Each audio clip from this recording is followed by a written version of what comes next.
Is everyone ready? Okay. Tori, you good? Honorable judges, esteemed colleague, and worthy opponents, I would like to thank everyone for being here and making today's debate possible as we debate the important issue that the United States federal government should raise taxes to reduce the national debt. Now, as the affirmative, what I'll be doing throughout my speech is I'll be going through some framework, some definitions, our plan text, and then I'll be going into our two contentions. Now, so there's no confusion. We're going to go over the definition of national debt real quickly. There has been some confusion between what a debt and a deficit is. We just want to make it clear that a debt is the amount that a certain country owes to a certain amount of people, different people, for the total amount of money that is owed. But a deficit is the amount that is owed per year. So right now, the United States federal government has a deficit of around $750 billion, yet our debt is $17 trillion, or just about there. So what you can see what this means, and just to tie in the definitions, it's not protected time, but I'll get to in a second. To tie this in, it means that every year we add our deficit to our debt. We add $750 billion to the $17 trillion we have today. Yes, I'll take your question. Yeah, just so that there's no confusion later in the debate, would you agree now that the reduction of the deficit kind of henceforth reduces the debt as well? I would agree that in order to reduce the debt, the first step is actually eliminating the deficit. You cannot reduce the debt without you cannot have a deficit before you reduce the debt. So moving into plan text, we define this as a policy round. That should be clear for everyone. And as a policy round, our judging criteria is the benefits to the future generations, and we'll explain why that is key in today's debate later in my speech. So moving on to our plan text, we have a semi-complicated plan text that is two parts. Our first part is what we call a carbon tax. We will be taxing the emission and the production of carbon and the emissions into the atmosphere. We will be taxing the big companies that emit carbon based on the amount of carbon that they emit, and then we will take the profit that we see from this carbon tax and give 50% of it to pay off our Social Security debt, and the other 50% to go directly into paying off our debt itself. Now, the second part of our plan is to, as soon as possible, overseen by the United States federal government, create 3 tax brackets. Now, tax brackets stem from income brackets. Currently, the United States has 5 income brackets. They're called quintiles. And the American people are broken up into different groups based on the amount of money they make per year. Now, we're going to change this number from 5, from the quintiles that we have today, to 3. We will make 3 brackets that will be taxed separately. We will have a bracket of 8%, a 14% bracket, as well as a 23% bracket. And these will be our tax brackets that we go on for throughout the plan. So I'm going to jump into our contentions. I don't have time. I will at the end, because I still need to jump in. So looking into contentions, my first contention is this idea of the debt. Now, we have to understand here, the United States federal government for quite a while now has been racking up a pretty hardy debt, a very large debt, a debt of $17 trillion. Now, let's put that into comparison with other amounts of money. Maybe, say I go buy something, $17. Times that by a lot of zeros, and you find $17 trillion, the amount of money that we owe to different people. Now, Ben Bernanke, the chairman of the Federal Reserve in the United States, estimates that if the current generation does nothing to solve the debt we have today, future generations will see a shrink in their gross domestic product of 14%. Let's put this into perspective. During the Great Depression, our GDP shrunk by 12%. This will be a larger than the Great Depression size attack on the United States people by the United States themselves, and is something that needs to be solved. And now how we will solve this is key. We will solve this, again, with our 2-part plan. According to the Committee for Responsible Federal Budget Institute, the carbon tax that we propose will reduce the deficit to the size of 0.7% of our GDP.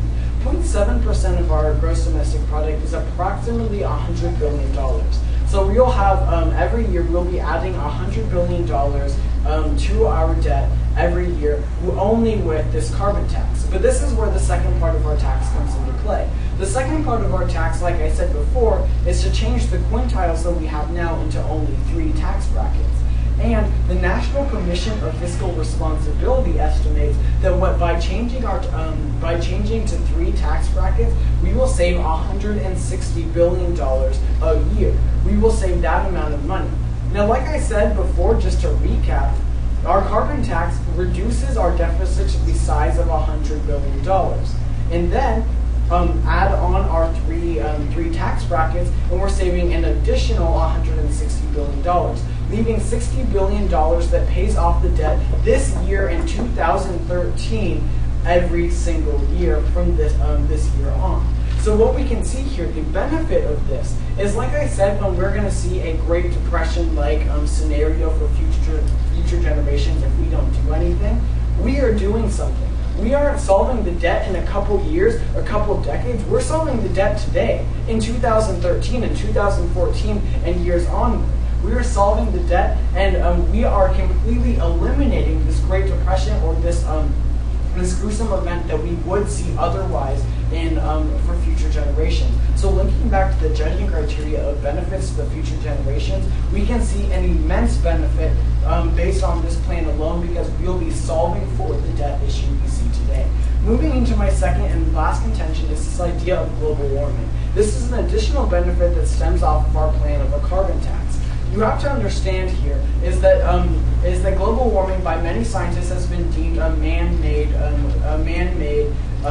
thing, a man-made problem. And what we can understand here is that if we reduce the amount of carbon put in to the atmosphere, then we will significantly reduce the effects and the harms that we see in global warming. So not only are we solving the debt for future generations, but we are also solving global warming and the issues that could come in the future as well. So for those 2 reasons, I urge a strong vote for the affirmative. Thank you.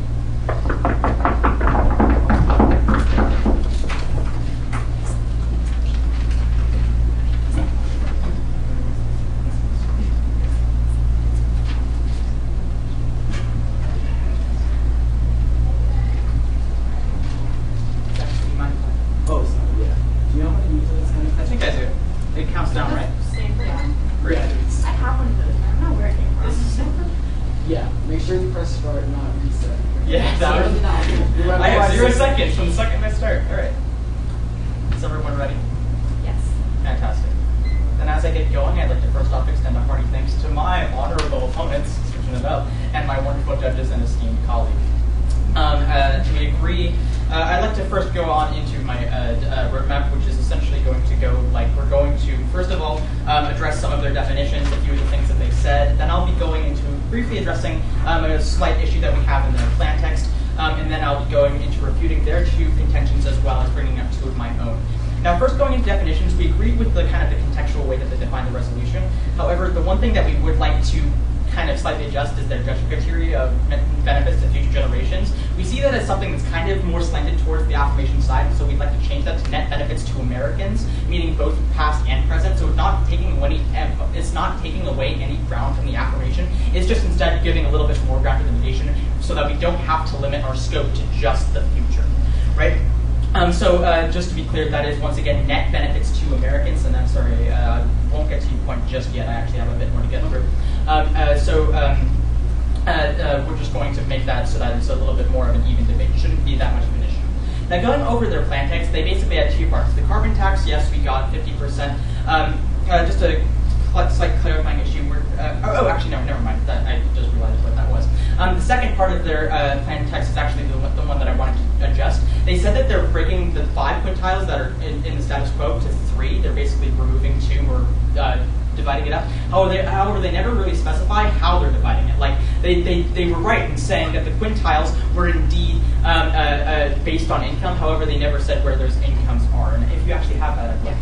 So we've been breaking it up into the 8%, 14%, and 23% not quintiles tri-tiles, so everybody. Okay, thank you. That's the amount of taxes that each quintile is going to be getting taxed, 8%, 14, etc. However, they never say the level of income that is required to be in each respective quintile. That is a major issue, because what if in the third quintile, the amount that's getting 20-something taxed, what if they're only making $1,400 a year? That's a big issue, because then you have the poor in an improper quintile. They haven't specified how much money I'm making, which quintile I'll go into, right? They never specified that. As such, you could have a serious imbalance on rich and poor being in each quintile, a huge bunch of tax fraud, and a huge amount of lower standard of life, which is, in regards to net benefits, a huge issue, Judge. So please take that malfunction into consideration. And I'm sorry, I have to go over 2 cases, so I can't get to your point.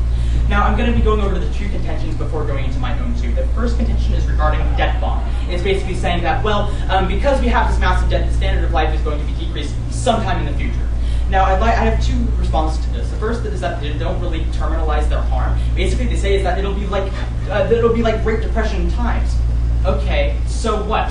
A quick fact for you, Judge, a fun fact, something that's a bit counterintuitive. The life expectancy during the Great Depression was actually greater than pre-Great Depression. So if you're talking about bodily harm, there's no harm there. And my second response is that that contention is based off of faulty evidence for the projection of the 2013 budget, basically saying that we're going to be on an ever-ending increase. However, the reality is that the new projection is showing that we are indeed stabilizing, so the idea of debt bomb actually isn't relevant anymore. And I'm sorry, once again, if you could please bring that up in your speech, we will get to that later. The second contention that they brought up is essentially global warming, and to this one I also have a response that's kind of based on a myth, essentially, because the idea that, oh, well, if we reduce CO2, then that'll somehow solve global warming, that's actually false. Published by the Science Journal, the most critiqued journal on the face of the planet, actually released a study that if we stop all carbon emissions, all of them on planet Earth, we stop them today, the impact would be in 1,000 years by about 1 degree centigrade. So in terms of actually solving global warming, they first of all don't have an actual impact to how much they'll be cutting down on that, so we can't really quantitatively impact that out. However, the reality is that they're also not going to be doing anything to solve global warming. So please take that into consideration. Plus, they also don't terminalize that to the gender criteria, so it doesn't even really matter anyway. Now, I'd like to go over the negation case. So we're basically going to be going over a conditional counterclaim, meaning that even if you believe that the status quo needs to be fixed, we have a better way to do it. And the idea of this is we're going to leave taxes alone. Leave them alone. You don't want to change them. And I'll go further into that in my speech. However, our plan is essentially to cut down spending, because there are two ways to get rid of the deficit. You can either make more money or you can stop spending as much, right? There are 2 different ways to do that. Ours is the latter. We want to stop. We want to cut down on our spending, and so what we're going to be doing is enacting the Cato Plan ASAP, which will cut a total of $500 billion from the various departments of the United States government. Now, I'd like to point out a few things about the Cato Plan that we're actually going to be removing because we think it's kind of immoral. The plan originally cut Social Security and healthcare. We're not doing that. Please note that if they know what I'm talking about and they try to bring up the fact that we're cutting something essential, we're not. We're removing the cuts to Social Security, healthcare, student aid, and agricultural subsidies. So nobody's going to starve. You can still go to school. All that jazz. I'm sorry. Once again, I only have a minute 40. So essentially what we're doing is we're going to be cutting $500 billion directly out of the deficit, directly out of our spending in regards to the departments. I have the list right here. Basically, the largest department hit is defense. But so essentially, we're going to be helping to work towards that deficit. However, we're not going to be actually having any abuses or risks, as I'll point out in my case. So my first contention for you is regarding the status quo in terms of taxes. In that currently, we're fine. Our deficit is currently going down. A study by the New York Times in June of 2013 projected that by the end of the 2014 fiscal year, our deficit will fall to $642 billion. So we can see now that our deficit is on the decline. What this means is that if we leave everything alone, if nothing happens, the deficit will go down anyway. However, as I'll prove in my subpoint B, which is essentially this idea that if we have any radical change, like if we, remove the entire current status quo in regards to quintiles, then that could cause a serious political backflip, economic backflip, as projected by the Huffington Post in June, same month. Quote, any major change in tax policy could result in a major economic backflip. So what you see here, Judge, is that by enacting the affirmation policy, what you're doing is instead risking a huge economic backup, meaning like all of their harms that they didn't impact out, all of the things that they were talking about, economy bad equals bad, basically all of that is risky in their status quo. Whereas if we leave things alone, we can actually solve for things anyway. My second contention, my partner will elaborate on more, but it's essentially that if we change tax policy, the Conservative Party will kind of flip out, and that will cause a serious problem in regards to the current legislature in Congress. Thank you for your time.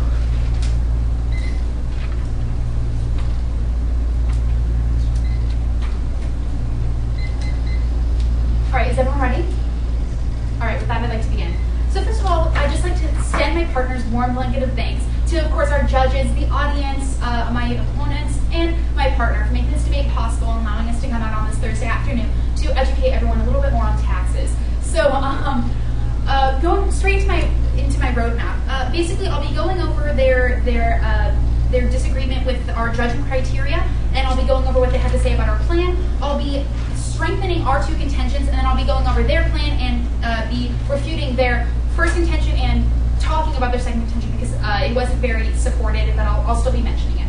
So their judgment criteria, we have the judgment criteria of net benefits to the future generations, and they want to change it to net benefits to all Americans, seeing as that can be even on both sides. We were not intentionally trying to hurt anyone with our judgment criteria, but we do agree with their new judgment criteria because we believe that our plan will solve for the future and it solves now. So we believe that even with the new judgment criteria, we can win this debate no matter what. So our plan is basically this two-step plan. The first plan being the carbon tax, and the second plan changing from 5 brackets, the quintiles, to 3 brackets. And what they tried to blow up this idea of changing it to 3 brackets is a bad thing because they didn't know what the income brackets would be. But as I tried to stand up in my POI, I'm going to try to we didn't say this because we didn't want to get too much into the detail and muck up the entire debate with details. We just want to talk about the big pictures. But basically, the way that it would work is the bottom 3% of people with an income would be paying the 8%. The second third would be paying the 14%, and the top third would be paying the 23%.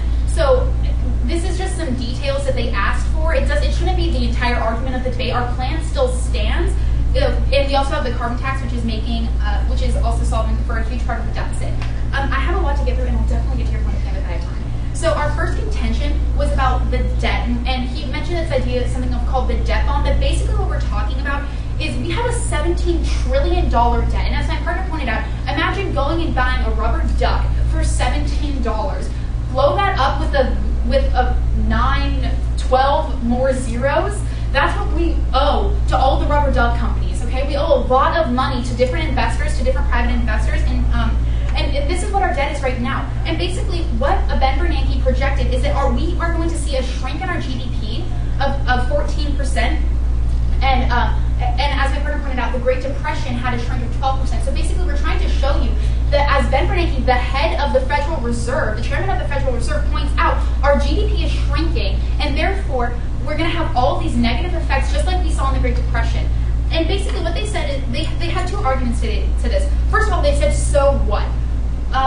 So what? So basically, we're talking about, we didn't think that we had to explain this, but basically what we're talking about is people are upset, people don't have money, people are unemployed, people don't have jobs, so people are unhappy. First of all, it's up to the government to make people happy. That's in the Constitution, to provide for the pursuit of happiness. But so it's a huge deal that people are without money and people are without jobs. And they talk about this little fact that the life expectancy actually went up in the Great Depression. The life expectancy may go up, but people are unhappy. And just because it happened in the Great Depression doesn't mean that there's any correlation to what will happen now. Now, their third refutation to our point was that our evidence is in fact wrong, and that this projection is from last year, and therefore it doesn't apply to this year. But at least we're solving for the debt, or at least we're solving for the deficit and paying off some of our debt. As we pointed out in the solvency, the carbon tax reduces our deficit to 0.7%, which is a mere $100 billion. Now that may seem like a lot, but when you add on the fact that we're making $160 billion from changing the tax brackets, we have a positive $60 billion to put towards our debt. So as you can see, the motion stating the U.S. federal government should raise taxes to reduce our national debt. We're reducing our national debt every single year by $60 billion. We're making money off of our plan. So for them to say that we're not solving anything and that our evidence is wrong is completely false, because we've given you all sorts of pieces of evidence to prove that we are in fact making money off of this plan. Now, with my 2 minutes and 30 seconds left, I still have to go through my contention and your plan, so I'll get to your point at the end. So our second contention was about global warming, and basically global warming is a man-made problem, and it reduces carbon, that by reducing carbon, we're reducing the long-term effects, and they basically say that this is a myth. Now, he doesn't go on to really explain why that's true. He mentioned a little bit of evidence about how this is a myth, and although this is true, although maybe we're not solving for global warming this second that we install these carbon taxes, we are solving for our future, which is in the judgment criteria. The net benefits to all Americans of now and to the future, as they pointed out. So, although we may not be saving the world in this exact second that we're implementing this plan, we are saving our posterity. We are saving our future generations. We are saving our children, our grandchildren, our great-grandchildren by implementing a simple carbon tax. By simply implementing our plan, we are not only making $60 billion, we are also saving the future, because we are reducing the effects of global warming. And although they say that this is a myth, it's completely not true. We're reducing carbon, and although we may see it in a long time, we are still going to be seeing the effects. We're still going to be seeing the effects that happen from implementing this carbon tax. So to link that all back to the judgment criteria, by making $60 billion and completely eliminating the deficit, $750 billion, and by solving for global warming, we are in fact benefiting the Americans now, and we are in fact benefiting the Americans in our future. Now, basically, their plan is something they call the CODA plan, except they're not going to be cutting Social Security, but basically they're going to be cutting spending. And they said that the CODA plan is projected to make $500 billion. First of all, we have a deficit of $750 billion. So there's still $250 billion that they somehow need to find. So with our plan, we are making $60 billion. We are making money. We are actually reducing the national debt, not just the deficit, whereas they are only reducing the deficit and not even in its entirety. The motions that work today is that the U.S. should raise taxes to reduce the national debt. They still have $250 to find before they can even start thinking about reducing the national debt. So their plan is not making any money, or it's making a little bit of money, but it's not significant enough compared to ours, where they still have a negative $250 billion, and we still have $60 billion. So their first contention is about how the deficit is going down anyways, and yes, it's still going down, but we're still going to have a $250 billion deficit with their plan. And although the deficit's going down, our plan is completely eliminating the deficit, and we're making $60 billion. Now, their second contention wasn't gone through, so I feel like I don't really need to go through this contention because there was nothing to back up anything that they said with that. So with that said, I urge a strong vote in the application. Thank you.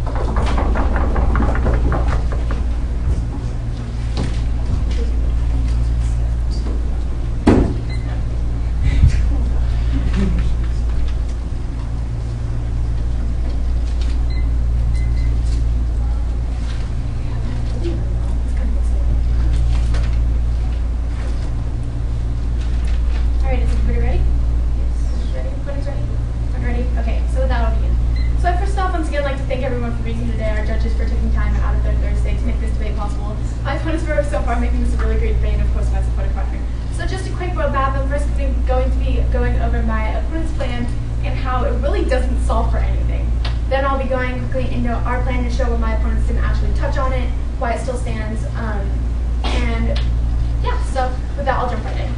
So their first contention was that of the debt, and they basically said, well, they made this huge big deal about how the U.S. federal government currently has a $17 trillion debt, and they started talking about rubber ducks and random stuff like that. But basically, as my partner already brought up, the status quo is solving for this.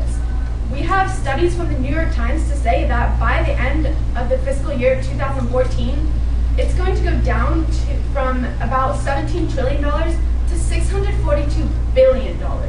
That's a huge difference that the status quo is already solving for.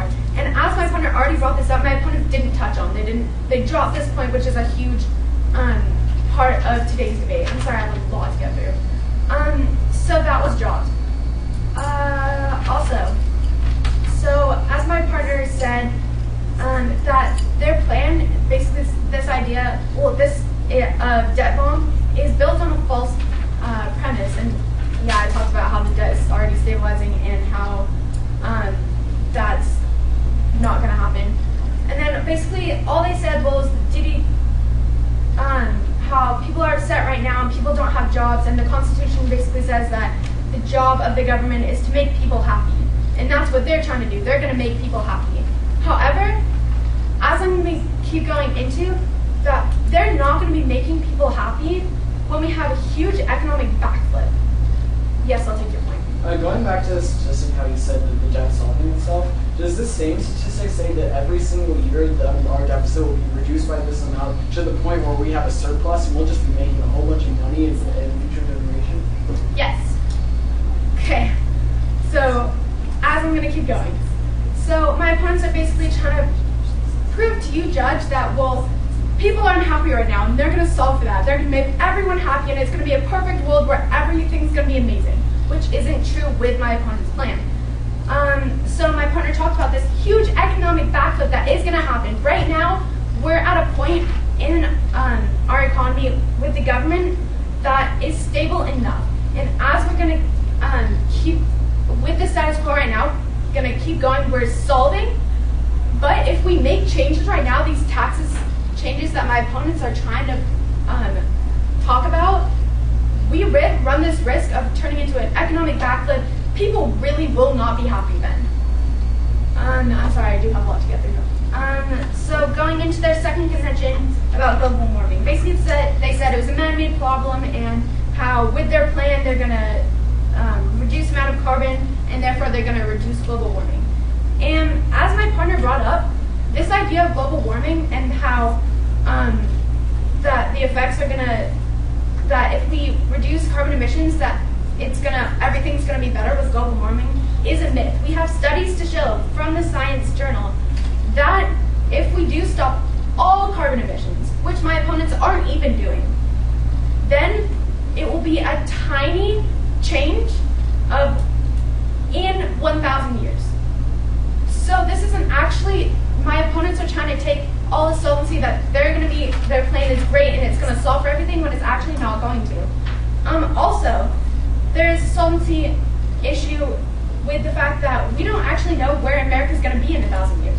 So this point can be completely dropped. It doesn't have place into today's debate. We don't know what's going to happen.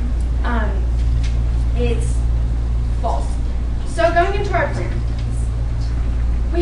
our plan is we're going to run the Cato plan, and we're talking about cutting $500 million from various departments.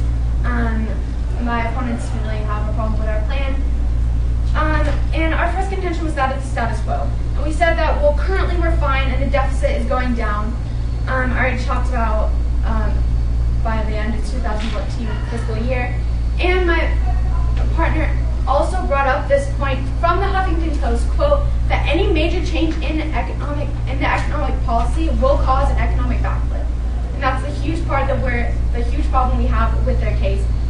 We're saying that it's a risky, what my opponents are trying to do, it's a risky process, and if we leave it alone, if we just don't do anything and stick with the status quo, then we're going to be fine. Whereas if we risk my opponent's plan in their world, people are going to get even more unhappy. Yes, I'll take your feeling. Do you realize that although you say that you're making $500 billion in $500 billion, that you still have $250 that you need to make before you can even start thinking about reducing the debt, which is the motion? Okay, thank you for bringing that up. As I was going to say, first of all, the debt's never going to go away completely. We've kind of put debt as a part of our world. It's how we have basically how around the world it works. Debt's never going to completely gone. That's just not going to happen. But also, it's risky to do what my opponents are trying to say. As I've been talking about before, it's a risky process. It's going to cause big economic backflip. So now going into our second contention that my partner didn't have enough time to really bring out, and that is of political backlash.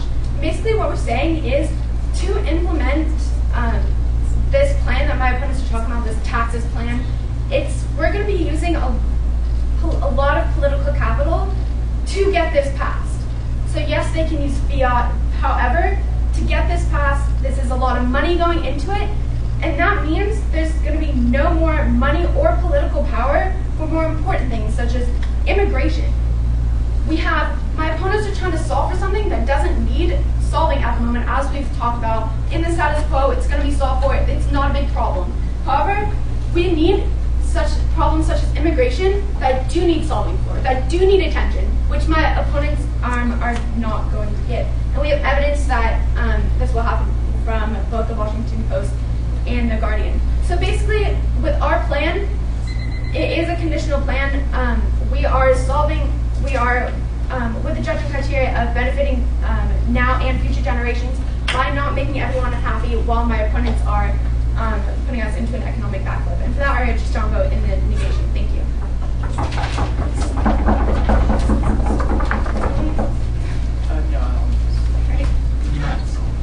Thanks very much. I'm sorry, I'll get a timer. All right. My judges ready? All right. Yeah. Fantastic. Are the judges ready? Okay. Yeah, the deficit's ready. All right. So as I begin, I'd like to once again extend a hearty thanks to everybody for being here today. What I'm going to be spending my 5 minutes doing is, things have been moving pretty fast-paced in this debate. It's been a lot of, you have solvency, no, you don't. It's been a lot of solvency clash. However, what I'm going to be doing in my 5 minutes is kind of giving you a giant scale analogy to show you why when we're weighing what works, what doesn't, and what is risky and what isn't, you can see that the negation side, meaning status quo, or if you prefer the conditional counterplan of cutting, is preferable or more beneficial to Americans, the judging criteria which they consented to, both past and future, than the affirmation policy, which, as I'll point out, will be risky and detrimental. So beginning with this scale analogy, essentially what this idea is that when we're weighing both sides, solvency is essentially what exactly they're outlining, what the outline is harms, and how well they're solving those harms. What I'd like to point out is that their harms really haven't been pointed out. And this is something that I went over in my first speech and my partner kind of reaffirmed, which is that their only harms are brought up in their contentions. Their first being Ben Bernanke said that we're going to have a future catastrophe and global warming. First of all, I'll address global warming first because it's the weaker of the two, and that's the idea that, first of all, they don't outline what they're solving. They say carbon, yeah, we're going to be reducing carbon. They don't impact that out. They don't say exactly what that's going to do, and we have counter evidence saying that's going to do basically next to nothing.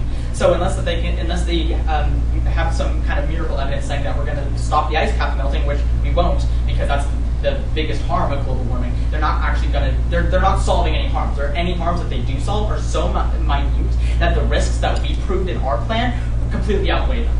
Right? Their second harm is regarding this idea of Ben Bernanke, and this was basically refuted in my speech by saying that it was based on a faulty study, it was based on faulty evidence or outdated evidence. They actually didn't respond to this. They basically just said that, oh, well, at least we're paying off the debt. That was their exact response. You can look on your flow. Never do they say, oh, well, it actually is real evidence, or it actually is relevant evidence. Fact of the matter is, Judge, it's not. The times have changed since this study. It's an outdated study, and it's not relevant.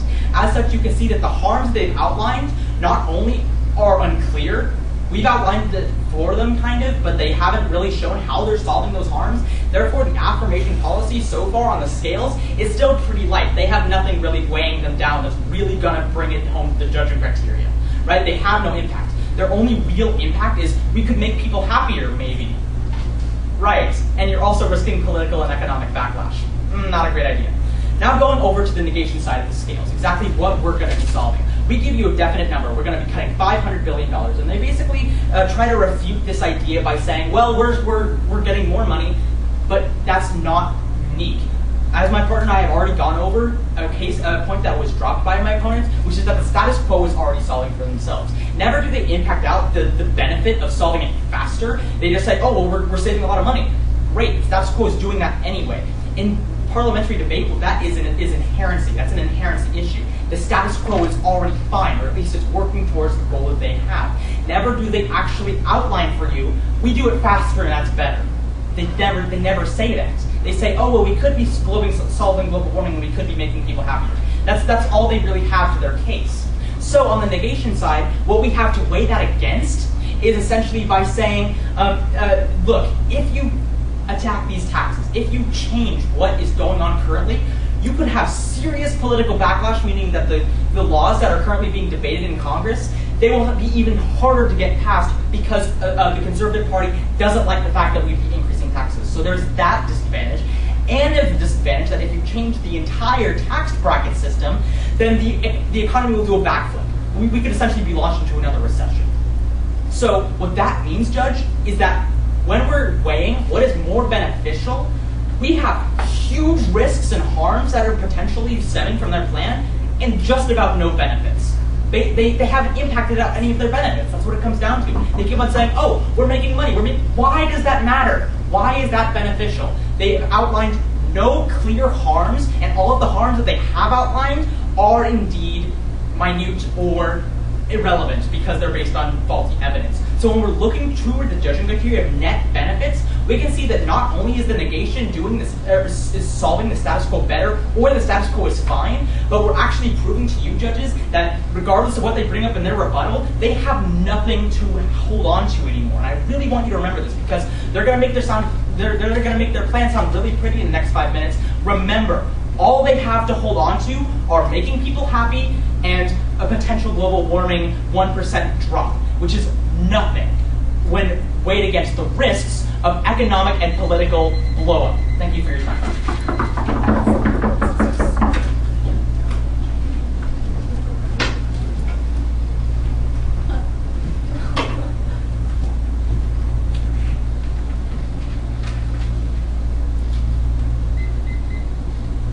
Travis, ready?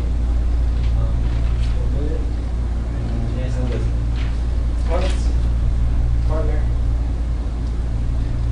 It was a pleasure to begin today's debate, and it's a pleasure to end today's debate. I would like to once again thank everyone for being here, my partner, the opponents, and the judge for making today's debate possible, well, the multiple judges.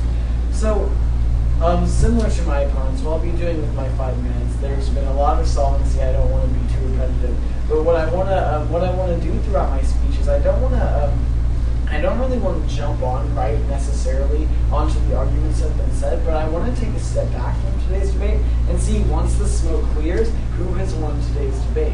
And now I'll show you why we've won today's debate as the affirmative for 3 separate reasons, which I'll be referring to as voters. But before I can do that, there are a couple things that I have to go through and address that were said by my opponents, and this would be our first time to address them. So the first thing that I would like to address is their second contention. Because their second contention was never stated until the 4th constructive speech, we never had a constructive speech to respond to it, so I'm going to take that chance out of my speech now and respond to it. They basically said that we're going to go into this huge political backlash and this economic backflip, which, by the way, I'm not really sure what it means when we backflip, but apparently that's a bad thing.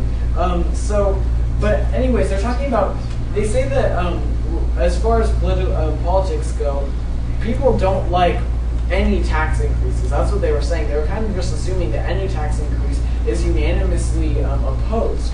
But what we have to understand here is that through Congress, they're right. Congress does oppose a lot of things. We can't get them to agree on most issues. But one of the things that they can agree on is that we should take action to solve the environmental crisis. We should take action towards global warming. And so, with that being said, they would actually support our part of the carbon tax. And then looking into our creating the 3 tax brackets plan, you can see that they would also support that because it is not an explicit increase on taxes. There is no time that we are actually increasing taxes, which is what they're stating is being opposed. So they're basically assuming that whatever we do will be opposed, but they don't really take into consideration what our plan actually is and the fact that it isn't opposed. So I'm going to jump right into the voting reasons. I'm going to look first off at the debt. We have to understand here, there are 17 trillion rubber ducks, as my partner put it, that we owe to different people. The United States federal government owes a lot of money. Not just $17, 17 trillion rubber ducks. I may repeat that. This is a big number and can seem and prove to be extremely detrimental to the United States people, to the American people, to us, to me, to my partner, and judge, to you. So it's important that we do something and we take action to solve this debt today. And that's exactly what we did. As we showed you throughout our solvency, we showed you that we are reducing with our carbon tax, reducing the deficit to the size of 0.7% of our GDP, and then finishing it off by changing the tax brackets. So what we can see here is that because we are actually solving the debt and we are having a tangible and quantifiable impact and benefit to current generation and future generations, you must vote for the affirmative. Now, my second reason is this idea of their counterplan. This is really quick, but I just want to weigh their counterplan versus our plan. Let's look at the logistics of it. First off, their counterplan is to address spending, and which in and of itself doesn't actually address the topic. My partner was going to get to this, and this again is our only time to respond to it. So I'm saying this now, is that their counterplan isn't really topical because it's not actually addressing the topic. It is not increasing taxes. In fact, it's doing the opposite, reducing spending. And even if it was topical on that front, the fact that it's not reducing the national debt makes it non-topical as well. So you must vote against my opponents in turn voting for the affirmative in today's debate because their counterplan does not hold any weight. Last and final voter is this idea of the judging criteria. How many benefits, when we weigh them up, do we have versus my opponents? Now, as we said, we reduce the deficit. We completely eliminate the deficit and then save $60 billion every single year. Now, what my opponents do is they reduce the deficit by $500 billion. This is $800+ billion that we have on our side that we are saving, as opposed to the $500 billion that they're saving on their side. So obviously, quantifiably, my partner and I have won today's debate because of the amount of money we're saving. But the bigger reason behind this isn't just the amount, but it's also the factor that we are reducing the debt where they are just reducing the deficit, as I laid out, is very important. So it's for those three independent reasons that, again, I urge a strong vote for